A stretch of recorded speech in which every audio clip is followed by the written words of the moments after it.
Miles east. Delta 702, this is approach control. Traffic landing runway 33, wind northwest 15. Change to 119.1. Contact tower 5 miles east of airport for landing clearance. Over. Tower, this is Delta flight 702, 5 miles east. Delta 702, make right turn in, number 3 to land. Following a Delta DC-6, now turning right base leg. Delta 702. Flight 702 in range. Port position 4, inside. Flaps 20 degrees. Flaps 20. Gear down. Gear down.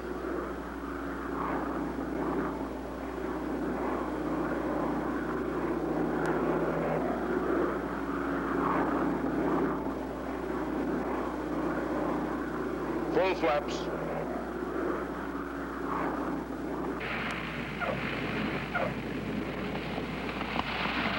Flight 702 on the ground.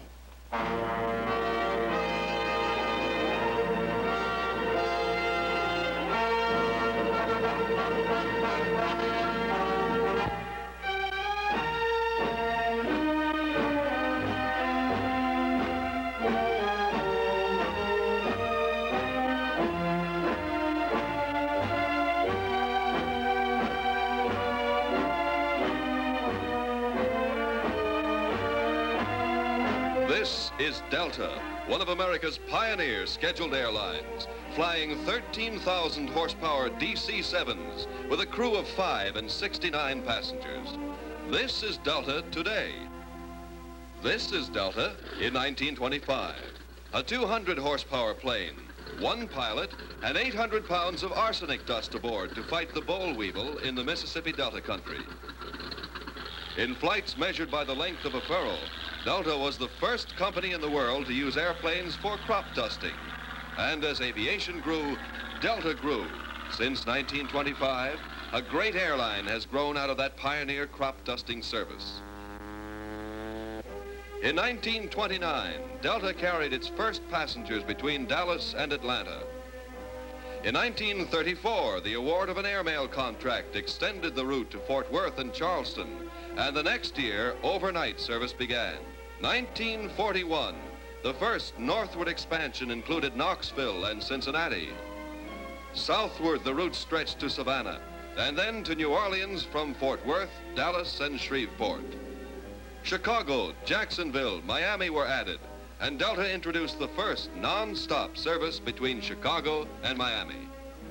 In 1953, 22 cities in the United States and 6 Caribbean countries joined the system as Chicago and Southern Airlines merged with Delta. The award of over 1,000 miles of new routes enabled Delta for the first time to link the principal cities of the South with New York and Washington. And the 1958 schedule showed new routes and flights, enabling Delta for the first time to provide direct service to and from Columbus, Dayton, and Louisville in the north, and in the south, Tampa, St. Petersburg, Clearwater, Orlando, and West Palm Beach. But from the time of the pioneer Huff Dalen Duster up to the modern DC-7 transports, one man, Delta's president C.E. Woolman, has guided the progress of the airline. Back in 1929, one of our posters proclaimed, "Now you can fly between Dallas and Birmingham. Daily service, deluxe cabin planes, swift and comfortable." We thought those early 6-place travel airs carried our passengers swiftly when they flew 90 miles an hour. Today, one of our DC-7s could fly the whole original route in less than 2 hours and carry more than 10 times as many passengers. The speed, safety, and comfort of air travel have greatly improved over the years. We've seen the world shrink under the impact of the airplane's ever-increasing speed and range. Delta has enjoyed a steady growth through the years, but one thing is unchanged: the concept of customer service expressed in our slogan, "Service and Hospitality from the Heart." We've always tried to put ourselves on the other side of the counter and treat our passengers as we would like to be treated. We believe that an airline has a responsibility to the public over and above the price of a ticket. We try to live up to that responsibility. The airline industry is keenly competitive. All of us have good planes. The only way in which we can excel is in the quality of our service. And this is where the human factor enters. No one individual can create an airline. An airline is a team. Members of the Delta team have put the meaning into our slogan of service and hospitality from the heart through teamwork. Some of that teamwork can be seen every time a plane arrives and departs a major terminal. Flight 702 is an example. While the DC-7 is guided to its parking spot, the crews who were previously alerted by radio prepare to service the flight. The engines are hardly stopped before power is hooked up for the ground air conditioning. The stairs go to the door, freight holds are opened, baggage trains come up, and a gas truck pulls under the wing, all before the passengers have left the plane. A ramp agent quarterbacks the complex operation.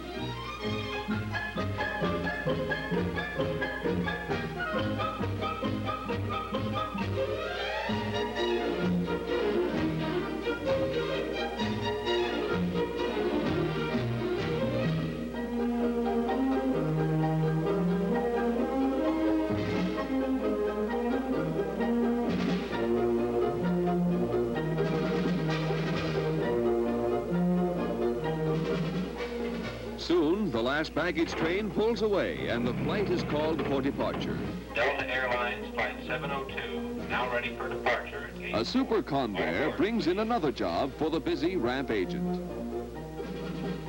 A worried passenger has a tight connection between planes, and a terribly important bag is checked aboard the super conveyor. Couldn't get along without that bag. Very urgent. Could he make sure it gets aboard the DC-7? The ramp agent personally transfers that essential luggage.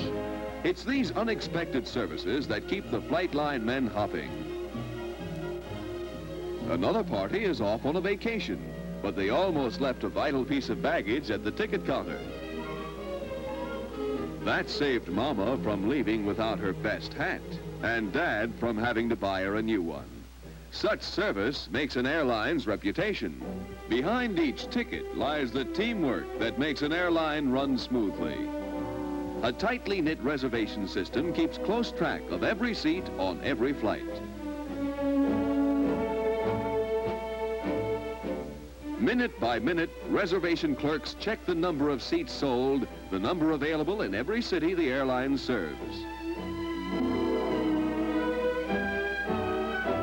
They can arrange for a rental car to meet the passenger at his destination, or reserve a hotel room as part of the millionaire dream vacations which Delta originated in 1947.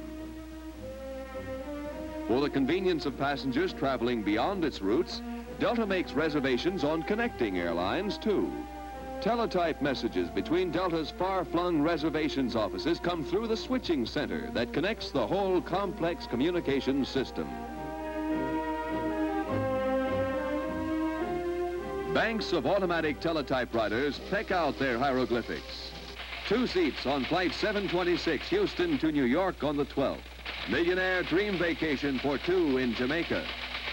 Change 3 Chicago to Miami reservations from Flight 749 to Flight 111. Using DC-7 equipment, will operate extra section night coach nonstop to Atlanta on the 8th. These cryptic behind-the-scenes messages can be translated into plain English, meaning that somewhere along the thousands of miles of air routes, someone is off on a flying vacation trip.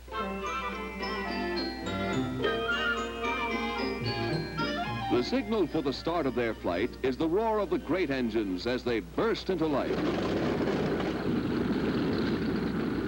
Starting over 3,000 horsepower into action looks deceptively easy because the precision maintenance and skills that keep those engines operating perfectly are again behind the scenes. At regular intervals, every engine is completely disassembled down to the last stack, cylinder, crankshaft, and bolt. The massive engines soon are reduced to trays and bins full of parts. They then are minutely inspected, these thousands of pieces. Big or small, they get a microscopic going over to eliminate any weakness long before it has a chance to stop an engine in flight. Then skilled hands put the giant puzzle back together and the engine becomes brand new again. The radios used for communications and navigation are tuned and checked continuously.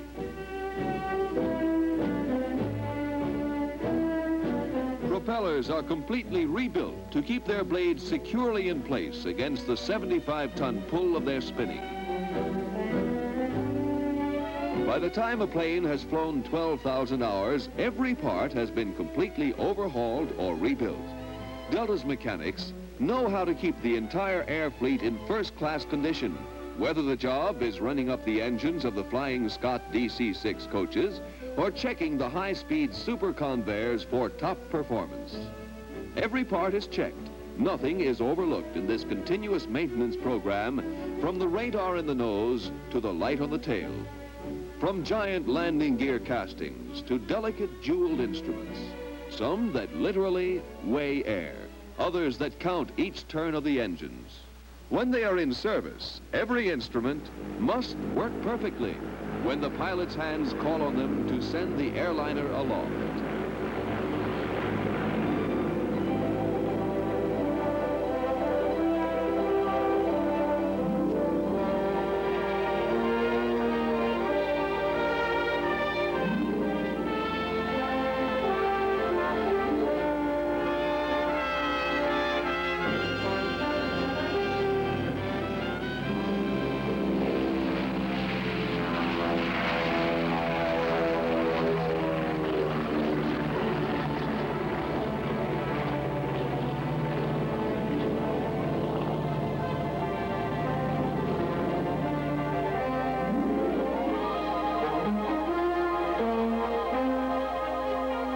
Once the plane is aloft, sent there by many skilled men working on the ground, the stewardesses take over the comfort of the passengers. They appreciate service with a smile like that, whether they are from Madison Avenue, New York, or Caracas, Venezuela. Delta's hospitality comes from the heart.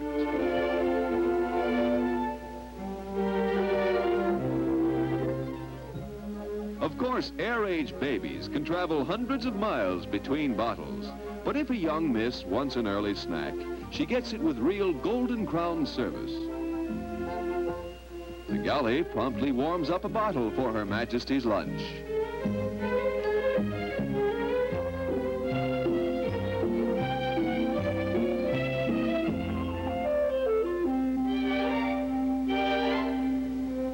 Teenage recruits on their way to basic training are familiar figures on the airlines. Stewardesses know the remedy for that about-to-be lonesome feeling, and it, too, comes from the galley.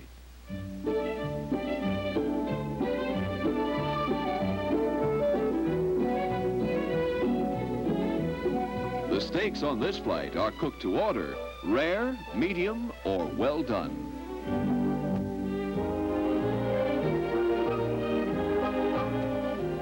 The armed services find air travel economical and time-saving, and the recruits especially like it.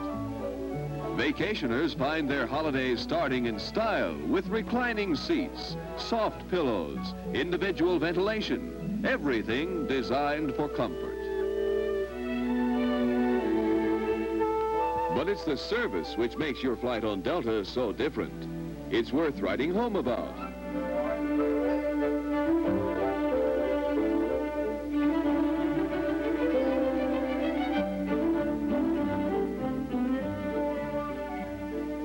Such attention and service may not be available at home. That's part of flying's attraction. This is your flight captain speaking. We are cruising at 23,000 feet, making good a ground speed of 387 miles per hour. At our destination, the weather will be clear and cool. We have been using our weather radar to avoid turbulent areas to make your flight more comfortable. Radar eyes guide the DC-7 around turbulent areas, while skilled hands fly the plane at 6 miles a minute. The captains, the first officers, the second officers. You're in good hands when you fly Delta. Many others work to send this flight aloft, but it is the captain who is ultimately responsible for its safety. You are in good hands when you fly Delta. Delta's service is not confined to passengers only, but includes an all-cargo fleet. Now cargoes travel with the same speed and safety as do people. Delta helps business to meet and beat the competition in its markets with large air freight capacities and fast, frequent service. But flying is, after all, just a way to get places. Fast, fresh, and relaxed. Places like Chicago. Or Miami Beach, where Delta pioneered the package vacation plan. New York, for the United Nations. The bright lights and the theater. Havana, with its ancient history and brand new skylines. When you walk the Prado's mosaics on a millionaire dream vacation, every hour saved on the way means more time for the sights. The old Spanish Cathedral of Columbus, or the city's ultra-modern apartment buildings. Just an hour or so farther by air into the Caribbean are the lush tropical vacation islands. The swimming and the beaches of Puerto Rico are incomparable with the crystal water bordered by bright tropical plants. On Jamaica, the blossoms are no more colorful than the native constables in their fancy uniforms. Everybody there speaks English with an Oxford accent, even the banana vendors. These green tropic islands offer scenery that is unbelievable, while straw markets like those of the Dominican Republic offer souvenirs to prove you did see it. Haiti is one of the most popular Caribbean resorts, combining old world traditions with new world convenience. From Caracas north into the warm Caribbean Sea, there's more time for a long tropical vacation when you go by air. But even on a short trip back home to see the family, every hour saved on the way means more time to visit. Delta began its life early in the air age, demonstrating the usefulness of the airplane, first in agriculture and then in passenger transport. At one time, Delta's 18 Duster planes constituted the largest privately owned air fleet in the world. Skilled hands have carried Delta a long way since the Huff Dale and Crop Duster planes. The DC-7Bs of today show the vast steps the airline has taken since its birth. But the jet age is here, and Delta has ordered Convair 880s and Douglas DC-8 jetliners to carry its future passengers at 600 miles an hour. Delta's dedication to teamwork and service helped to open up the roads of the sky. And in the future, it will become a super highway open to everyone. This is Delta.